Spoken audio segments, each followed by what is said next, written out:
Hello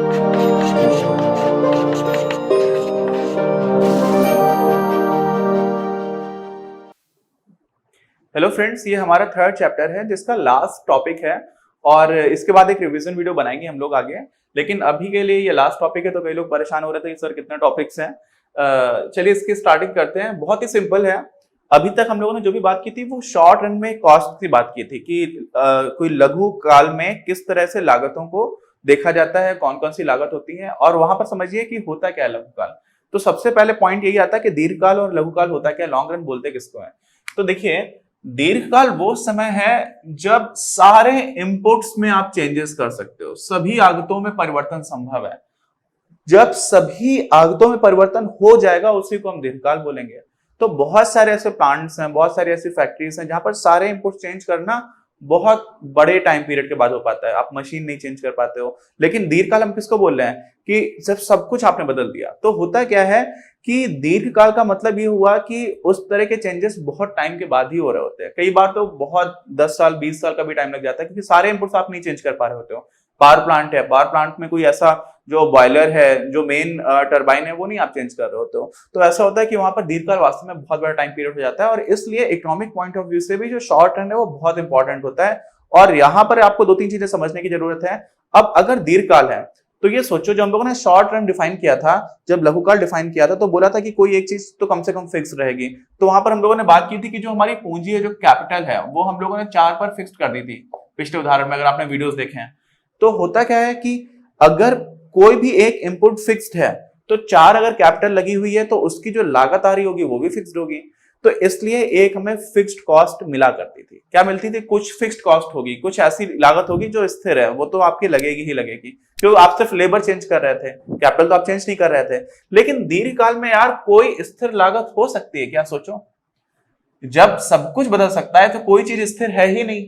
तो यहां पर कोई भी स्थिर लागत होगी ही नहीं। और आपको यह भी याद है कि हम लोगों ने कुल लागत को कैसे डिफाइन किया था? Total cost. इसको क्या था? टोटल फिक्स कॉस्ट में आप लोगों ने टोटल वेरिएबल कॉस्ट को जोड़ दिया तो आपको मिल गई थी कुल लागत। यही हुआ था।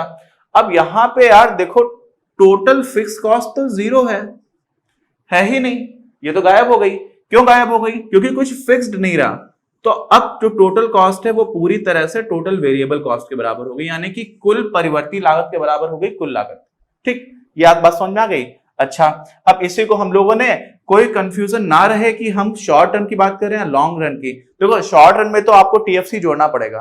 तो वहां पर क्या लिखेंगे? हम लोग लिखेंगे शॉर्ट रन में जो टोटल कॉस्ट है वो किसके बराबर हो जाएगी? शॉर्ट रन में total fixed cost plus short run में टोटल वेरिएबल कॉस्ट। लेकिन लॉन्ग रन के लिए ये बात सही है। तो लॉन्ग रन का कंफ्यूजन ना रहे इसलिए हम लोगों ने इसमें एलआर और एलआर जोड़ दिया, लॉन्ग रन लिख दिया।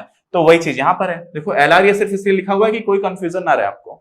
आपको पता रहे कि हाँ, लॉन्ग रन में जब हम टोटल कॉस्ट की बात करते हैं वो टोटल वेरिएबल कॉस्ट के बराबर हो जाती है। अच्छा, इसी को लिख दिया, कुल लागत है कुल परिवर्ती लागत के बराबर है। अब बात करते हैं हम लोग औसत लागत की। औसत क्या होता है? जैसे आपको बोला गया कि किसी कक्षा में 5 बच्चे हैं और उन पांचों की हाइट्स दे रखी है और बोला गया कि एवरेज हाइट निकालो। तो आप क्या करते हो? पांचों की हाइट निकाल करके जोड़ देते हो और फिर 5 से डिवाइड कर देते हो। 5 से क्यों डिवाइड करते हो? क्योंकि 5 ही बच्चे थे। तो जो नंबर है, संख्याएं कितने बच्चे थे वो 5 थे। अब हमसे बोला जाए कि आप पर लेवल जो भी पर यूनिट आउटपुट है उस पर आप हमें एवरेज कॉस्ट बताओ। तो हम क्या करेंगे? मान लीजिए मैं 5,000 रुपए में 100 कुछ बना रहा हूं, 100 कुछ भी मान लो यार, डिब्बे बना रहा हूं। ठीक है, अब 100 डिब्बे अगर बनाए तो बोला गया कि एक डिब्बे को कितने में आपने बनाया? तो ऑन एन एवरेज 50 रुपए में बना दिया। कैसे निकाला? आपने कुल लागत को जितने डिब्बे बनाए उनसे डिवाइड कर दिया। ठीक, यही फॉर्मूला है। क्या है इसमें? कुछ भी नहीं है। लॉन्ग रन में जो आपकी टोटल कॉस्ट थी उसको आपने क्वांटिटी से डिवाइड कर दिया तो आपको क्या मिल जाएगी? औसत लागत मिल जाएगी। अच्छा, ये भी हो गया। अब अगली बात करते हैं। मान लो कि आप 100 डिब्बे बना रहे थे तो आपके 5,000 रुपए पड़े।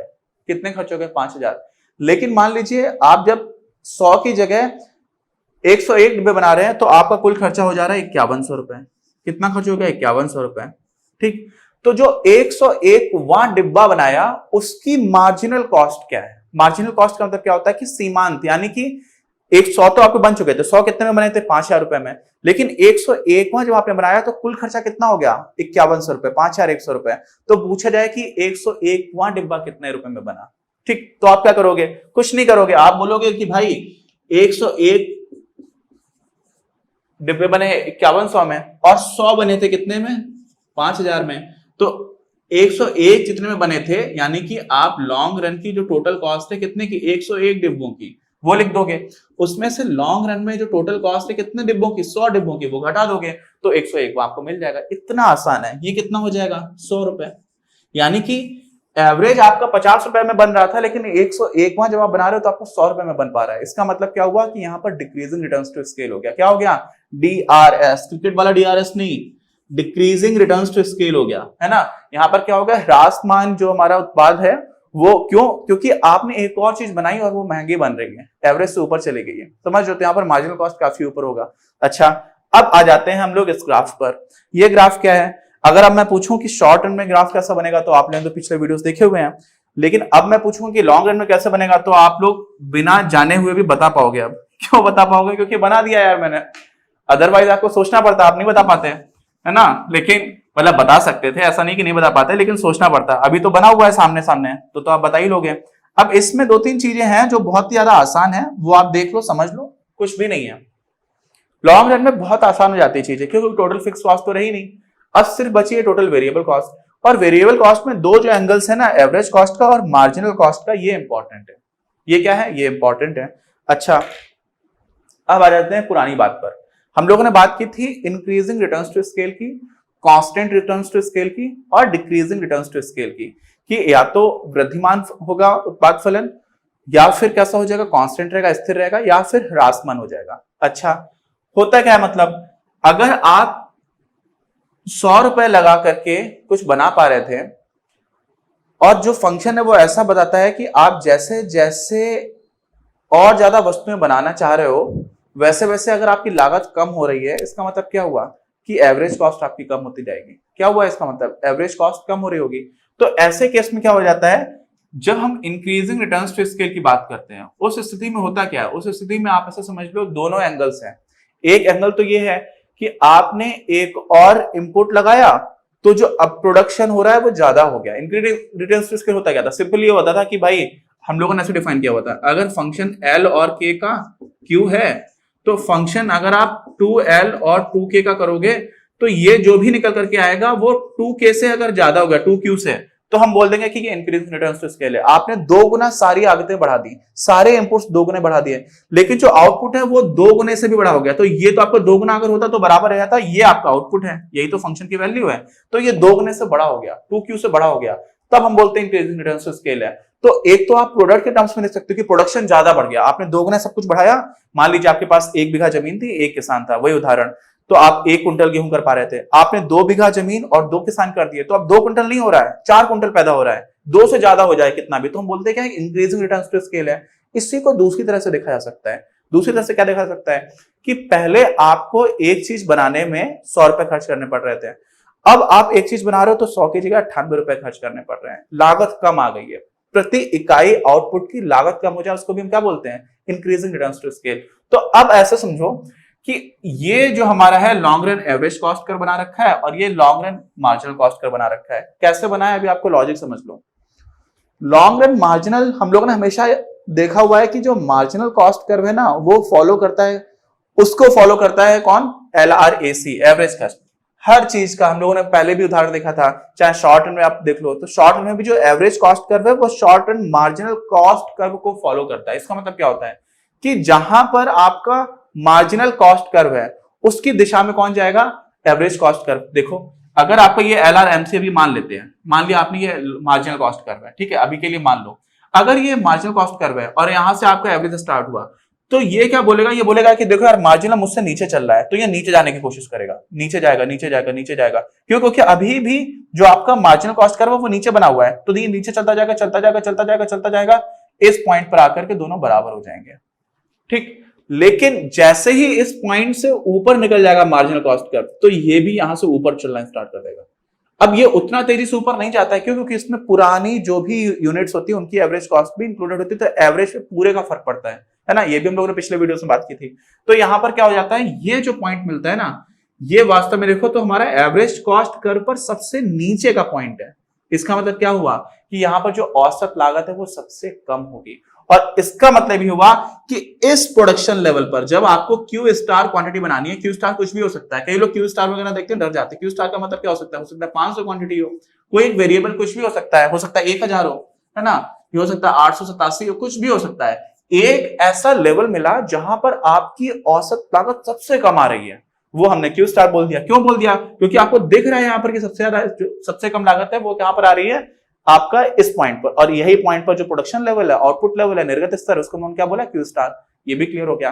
अब इसमें एक चीज सोचो, यहां पर आपकी औसत लागत क्या आ रही थी, इतनी आ रही थी, ठीक है, मान लेते हैं कुछ भी लिखा हुआ है, मान लीजिए 80 लिखा हुआ है, और यहां पर जो आपकी लागत आ रही है वो आ रही है कुछ, मान लीजिए 55, और यहां पर जो लागत आ रही है वो फिर से देखो थोड़ा सा बढ़ गया है, ठीक, मान लो ये आ रही है आपकी 65, ठीक है, 68 मान लो, ज्यादा सही दिख रहा है। अच्छा, इसका मतलब क्या हो रहा है कि यहां से जब अब तक आप यहां तक जा रहे हो ना, तब तक तो कॉस्ट कम हो रही है, तो इसका मतलब क्या होगा, ये आपका इंक्रीजिंग रिटर्न्स टू स्केल वाला हिस्सा है, IRS है। यहां पर लागत लगातार कम होती जा रही है, जैसे जैसे आप इनपुट्स आउटपुट बढ़ाते जा रहे हो वैसे वैसे लागत कम होती जा रही है। और ये एक ऐसा पॉइंट है यहां पर बहुत कम देर के लिए रहेगा जहां पर कांस्टेंट रिटर्न्स टू स्केल है, स्थिर है। अगर आप इनपुट्स को जिस प्रोपोर्शन में बढ़ाओगे, अगर आपने सारे इनपुट्स 2 गुने कर दिए तो 2 गुना ही उत्पादन बढ़ेगा।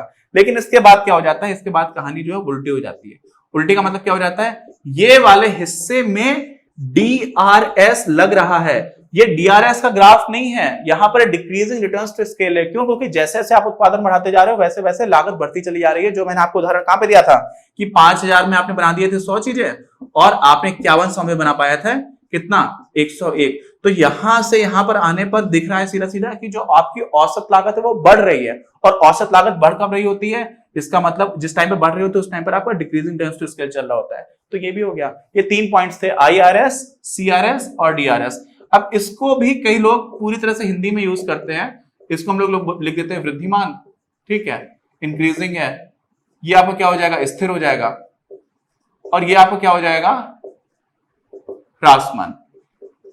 हिंदी में भी आप लिख सकते हो। और ये एक्रोनिम्स, एक्रोनिम समझते हो, एक्रोनिम मतलब किसी बड़ी चीज को छोटे में लिख दिया जाए। जैसे ये वास्तव में क्या लिखा हुआ है, ये लिखा हुआ है डिक्रीजिंग रिटर्न्स टू स्केल, इसी को छोटे में DRS लिख दिया, तो आप ऐसे भी यूज कर सकते हो। तो ऐसा नहीं कि हिंदी में आपको पूरा पूरा हिंदी में लिखने की जरूरत है, ठीक है। तो ये हमारे चैप्टर होगा, इसमें कोई भी डाउट हो तो प्लीज कमेंट बॉक्स में लिख करके बताइए। बहुत ही आसान था। लॉन्ग रन में थोड़ा याद रखना कि यहाँ पर होते ही नहीं है फिक्स कॉस्ट, तो ये तो और भी आसान हो गया। वहां पर फिक्स कॉस्ट हुआ करती तो हमें और तरह से देखना पड़ा था। हम लोगों ने क्या क्या देखा था वहां पर, बहुत सारी चीजें देखी थी। मैं एक बार रिवाइज भी कर चुका हूँ, तो आप लोग सोचोगे यार इतना बार बार क्या बता रहे हैं, ठीक है। आपको सारी चीजें समझ में आ गई होंगी ऐसी उम्मीद है। कोई डाउट हो तो प्लीज कमेंट बॉक्स में लिख करके बताओ, और चैनल सब्सक्राइब नहीं किया तो प्लीज सब्सक्राइब द चैनल, बाकी लोगों के साथ शेयर भी करिए। आप सारे लोगों के लिए हम लोग बहुत मेहनत कर रहे हैं। मिलते हैं हम लोग अपने अगले वीडियो में। ज्ञान के प्रकाश से देश को सशक्त बनाने के हमारे इस प्रयास में इस चैनल को सब्सक्राइब करके और लोगों के साथ शेयर करके अपना बहुमूल्य योगदान जरूर दें। बढ़ेगा इंडिया तो बढ़ेगा इंडिया।